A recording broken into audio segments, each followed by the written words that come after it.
Telangana Congress MP అభ్యర్థుల 8వ జాబితాను అధిష్టానం విడుదల చేసింది. ఈసారి 4 స్థానాలకు అభ్యర్థుల పేర్లను ప్రకటించింది. నిజామాబాద్ నుంచి జీవన్ రెడ్డి, మెదక్ నుంచి నీలం మధు, ఆదిలాబాద్ నుంచి ఆత్రం సుగుణ, భువనగిరి నుంచి చాంబా కిరణ్ కుమార్ రెడ్డికి సీట్లు కేటాయించింది. ఇప్పటి వరకు 13 స్థానాలకు ఎంపీ అభ్యర్థుల పేర్లు ఖరారు కాగా హైదరాబాద్, ఖమ్మం, కరీంనగర్, వరంగల్ స్థానాలను పెండింగ్లో ఉంచారు.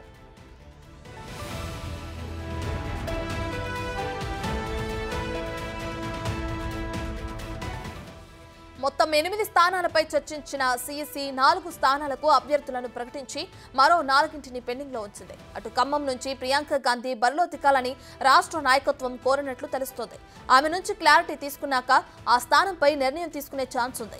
కరీంనగర్, వరంగల్ స్థానాల నుంచి పోటీ అధికంగా ఉండటంతో సర్వే నిర్వహించి నిర్ణయం తీసుకుంటారని సమాచారం.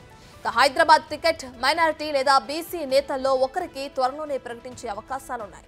ఈ నెల 31న జరిగే సీఈసీ మీటింగ్లో ఈ 4 స్థానాలకు అభ్యర్థులను ఖరారు చేయనున్నట్లు సమాచారం.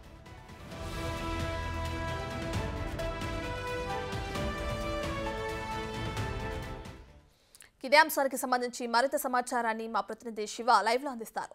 సో శివ, ఇప్పటికే కాంగ్రెస్ కి సంబంధించి ఎంపీ అభ్యర్థుల 8వ జాబితాని అటు అధిష్టానం కూడా విడుదల చేయడం మనం చూస్తున్నాం. దీనికి సంబంధించిన డీటెయిల్స్ ఏ విధంగా ఉన్నాయి శివ?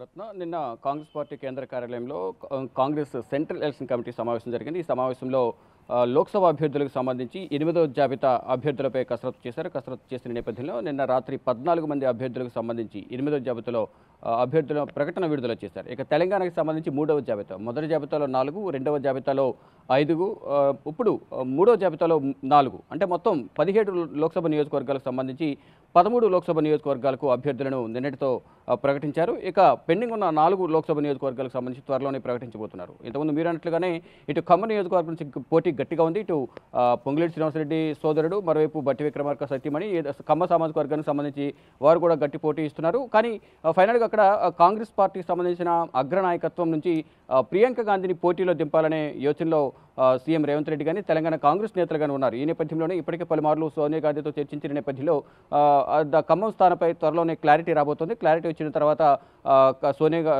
సోనియా వారసురాలిగా ప్రియాంక గాంధీ పోటీ చేస్తారా, లేదా అక్కడ గట్టి పోటీ ఉన్న నేపథ్యంలో ఎవరికి సీటు దక్కబోతుంది అనేది కూడా చూడాల్సి ఉంది. ఇక మిగిలినవి వరంగల్, కరీంనగర్, హైదరాబాద్, ఈ 3 నియోజకవర్గాలకు సంబంధించి కూడా మరొకసారి ఇంటర్నల్ సర్వే నిర్వహించిన తర్వాత 31వ తేదీన జరగబోయే సెంట్రల్ ఎలక్షన్ కమిటీ సమావేశంలో ఈ 4 స్థానాలపై కూడా ఒక నిర్ణయం తీసుకునే అవకాశం కనిపిస్తుంది. ఇప్పుడు నిన్న ప్రకటించిన 4 నియోజకవర్గాల్లో మెదక్ నీలం మధుకు కేటాయించారు. మరోవైపు అటు నిజామాబాద్ నుంచి టీ జీవన్ రెడ్డి ప్రజెంట్ ఎమ్మెల్సీగా ఉన్నారు. గత ఎన్నికల్లో ఎమ్మెల్యేగా పోటీ చేసి ఓడిపోయారు. ఇక అదే నియోజకవర్గం నుంచి సునీల్ రెడ్డి కూడా పోటీలో ఉన్నప్పటికీ కూడా సీనియర్ కావడం, రాజకీయ అనుభవం కానీ అక్కడ బలమైన రాజకీయవేత్తగా కూడా జీవన్ రెడ్డికి పేరున్న నేపథ్యంలో జీవన్ రెడ్డికి అక్కడ టికెట్ కేటాయించారు. ఇక భువనగిరి సామ కిరణ్ కుమార్ రెడ్డికి అక్కడ టికెట్ కేటాయించారు. అక్కడ నుంచి కూడా పోటీ ఉన్నది.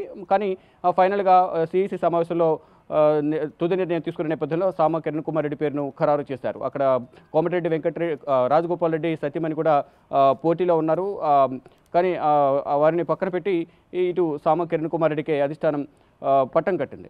మొత్తంగా చూసుకుంటే మొత్తం 4 నియోజకవర్గాలకు సంబంధించి ఆదిలాబాద్ నుంచి ఆత్రం సుగుణ, ఎస్టీ సామాజిక వర్గానికి సంబంధించిన సుగుణ కూడా ఇక్కడ అవకాశం కల్పించారు. మొత్తం 4 నియోజకవర్గాలకు సంబంధించి అభ్యర్థులను ప్రకటించారు. అంటే గెలుపు లక్ష్యంగా ఈ అభ్యర్థుల ఎంపిక చేసామనేది ప్రధానంగా తెలంగాణ పీసీసీ కార్యవర్గం కానీ ఇటు తెలంగాణ సీఎం రేవంత్ రెడ్డి గారిని చెప్తున్న పరిస్థితి నెలకొంది. అంటే అధిష్టానంతో చర్చించిన తర్వాతే అంటే నిన్న జరిగిన సమావేశంలో 8 మంది అభ్యర్థులపై చర్చ జరిగినప్పటికీ కూడా 4 అభ్యర్థులను ప్రకటించారు. నిన్న సమావేశం ముగిసిన తర్వాత మరొకసారి KC వేణుగోపాల్తో screening committee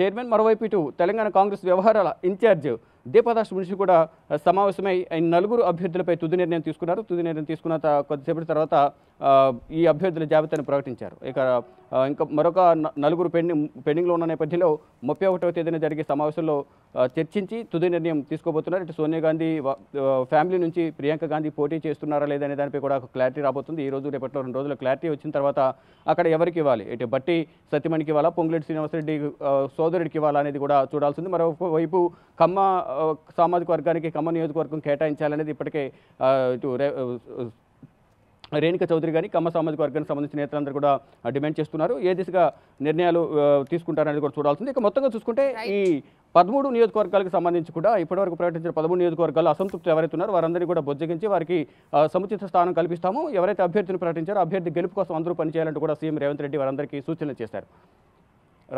thank you Shiva.